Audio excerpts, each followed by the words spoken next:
প্রত্যেকটা স্লাইডের প্রত্যেকটা ওয়ার্ড আমি 3টা পয়েন্ট বলছিলাম, মনে আছে কারো?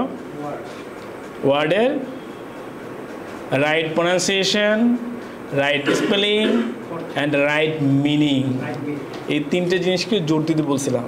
এই 3টা জিনিস যদি 4 মাসে মাত্র 2.5-3 ঘন্টা ক্লাস হয়, সেখানে কয়টা ওয়ার্ডের আমরা ডিসকাশন করি, এগুলো মাথায় রাখা যাবে না নাকি 6 দিন পরে পরে? এইগুলো হলে অ্যাটলিস্ট মার্চেন্টেজে আপনি যখন যাবেন, মার্চেন্টেজে ইন্ডাস্ট্রি স্ট্যান্ডার্ড ওয়ার্ডগুলো ব্যবহার করতে আপনার ঘাটতি হবে না। ঠিক আছে, রাইট জায়গায় রাইট ওয়ার্ডগুলো আপনি এখানে পেয়ে যাবেন।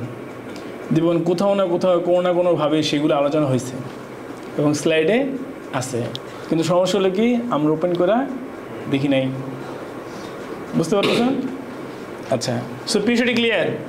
আচ্ছা, এখন এই পিও শিট মানে কি? বায়ার পারচেস করার জন্য আমাদের কাছে অর্ডার দিচ্ছে। অর্ডার মানে কি? নির্দেশনা। অর্ডার মানে নির্দেশনা। আমরা অর্ডার দিই না, এই ওটা নিয়ে আসো, ঠিক আছে?